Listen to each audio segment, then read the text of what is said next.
নমস্কার। অনেকের কনফিউশন আছে যে কখন অ্যাপিল হবে, কখন রিভিশন হবে, এবং কিছু কিছু অ্যাপ্লিকেশান আছে সেটা জিতলে হয় রিভিশন, হারলে হয় অ্যাপিল। এরকম কিছু কিছু অ্যাপ্লিকেশান আছে। কখনো অ্যাপিলের পরিবর্তে রিভিশন হয় ফার্স্ট অ্যাপিলের পরে, আবার কখনো ফার্স্ট অ্যাপিলের পরে সেকেন্ড অ্যাপিল হয়। বিভিন্ন পরিস্থিতি আছে, আজকে এটা আপনাদের ক্লিয়ার করে বলে দিই। অনেকেই কনফিউশনে ভোগেন এবং অনেক অ্যাডভোকেটও ভোগেন কোনটা কখন কি হবে।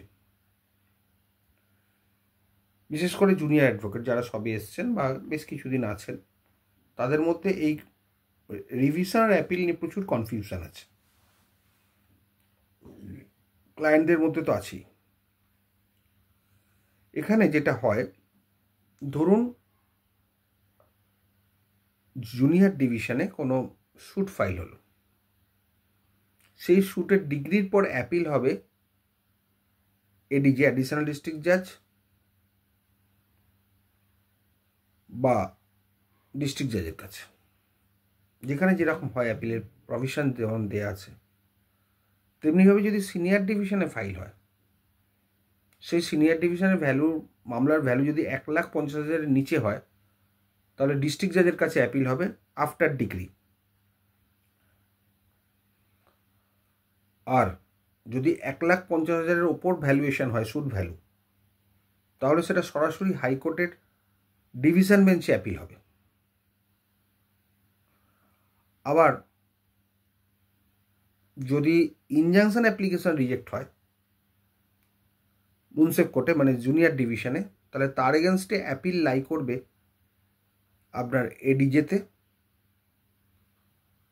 অথবা ডিস্ট্রিক্ট জাজ।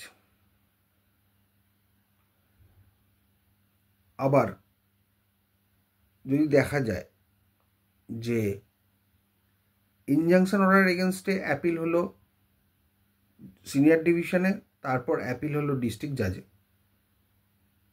এই দুটো অ্যাপিলের পরে থার্ড অ্যাপিলের প্রভিশন নেই, তখন হাইকোর্টে রিভিশন হবে।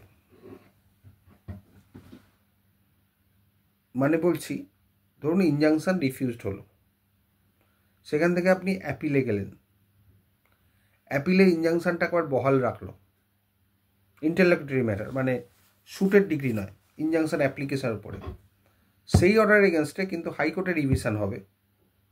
যে হারলেন তিনি হাইকোর্টে রিভিশন করবেন, কারণ সেকেন্ড অ্যাপিলের পর কিন্তু আর কোনো অ্যাপিল হয় না, থার্ড অ্যাপিল বলে কিছু নেই। ইনজাংশনের ক্ষেত্রে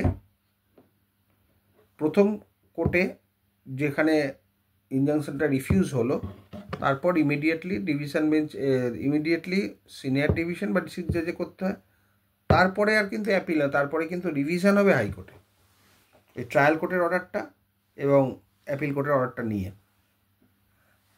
এইটা অনেকেই গুলিয়ে ফেলে। আরেকটা, যেমন আরেকটা অ্যাপ্লিকেশান বলছি, order 711D, rejection of the plant. এটা ডিফেন্ডেন্ট ফাইল করে যদি প্লেন্টিভের কোনো আইনত ভুল থাকে বা আইনত ঠিকমতো মামলা ফাইল করেননি বা যা যা গ্রাউন্ড আছে, সেসব গ্রাউন্ডে যদি দেখা যায় যে ডিফেন্ডেন্ট অ্যাপ্লিকেশান করলেন order 711D, rejection of the plant, সেই অ্যাপ্লিকেশানটা অ্যালাউ হয়ে গেল, মানে প্লেন্ট রিজেক্ট হয়ে গেল, তখন যিনি প্লেন্টিফ, সেই প্লেন্ট এগেনস্টে অ্যাপিল করবেন, কিন্তু রিভিশন নয়। আবার ধরুন ওই একই application order 711, rejection of the plant, যদি রিজেক্ট হয়ে যায়, তাহলে ডিফেন্ডেন্ট সেই রিজেকশন অর্ডার এগেনস্টে রিভিশন করবেন, কারণ এখানে কিন্তু স্যুটটা ডিসমিসড হচ্ছে না, অ্যাপ্লিকেশানটা ডিসমিসড হচ্ছে। অ্যাপ্লিকেশান ডিসমিসড হলে তার এগেনস্টে রিভিশন হাইকোর্টে লাই করবে। আর ওদিকে যদি অর্ডার 711D অ্যালাউ হয়, মানে প্লেনটা রিজেক্ট হয়ে যাওয়া, তার মানে স্যুটটাই ডিসমিসড হয়ে যাওয়া, যদি একটু সামান্য হেরফের আছে কথার, কিন্তু প্লেন রিজেক্ট হওয়া বা স্যুটটা যদি ডিক্রিড হয়ে যায়, তাহলে ফার্দার অ্যাসিস্ট্যান্সের কোনো দরকার থাকে না।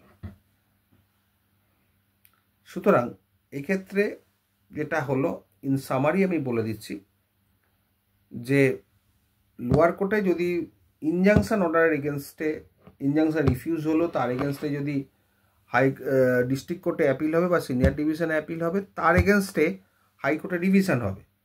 আবার এটাই যদি ডিক্রির পরে হয়, মানে সুট ডিক্রি হয়ে গেল, প্লেনটিফ হেরে গেল, তখন প্লেনটিফ অ্যাপিল করবে সিনিয়র ডিভিশনে অথবা ডিস্ট্রিক্ট কোর্টে, আর তারপরের অ্যাপিলটা হবে হাইকোর্টে, সেটা হবে second appeal, suit after degree.